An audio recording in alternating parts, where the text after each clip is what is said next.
ថាពួកយើងឲ្យដំរយតាំងពីដំបូង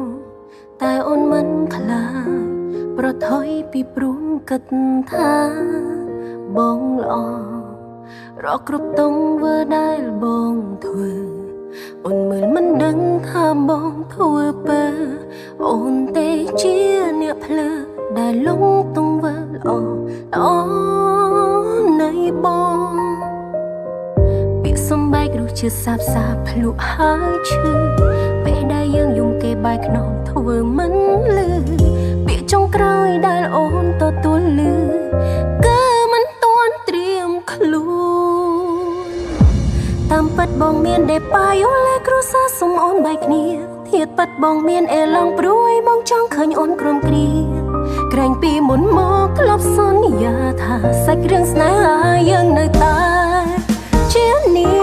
តាមពិតបងមានបំណងលេគេក្រោយខ្នងមិនឲ្យអូនដឹងសុកសុំបែកគ្នាផឹងដូចមនុស្សស្រវឹងបាត់បងស្មារតីឬអូនមិនដែលមានដំឡៃអ្វីនៅក្នុងកាយភ្នែកបងឡើយ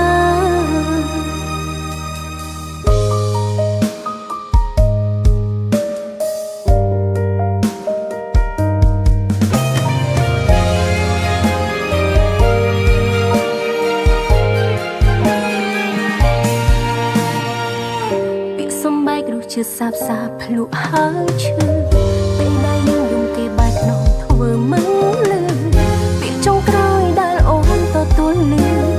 គឺមិនទាន់ត្រៀមខ្លួនតាមពិតបងមានដេប៉ាយូលេគ្រូសាសុំអូនបែកគ្នាហេតុពិតបងមានអេឡងព្រួយបងចង់ឃើញអូនព្រមគ្រាក្រែងពីមុនមកធ្លាប់សន្យាថាសាច់រឿងស្នេហាយើងនៅតែជានេះតាមពិតបងមានបំណងលេគេ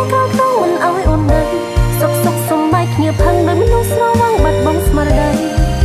ឬអូនមិនដែលមានដំឡៃអ្វីនៅក្នុងកាយភ្នែកបងឡើយ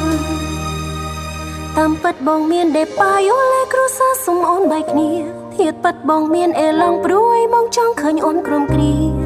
ក្រែងពីមុនមកធ្លាប់សន្យាថាសាច់រឿងស្នេហាយើងនៅ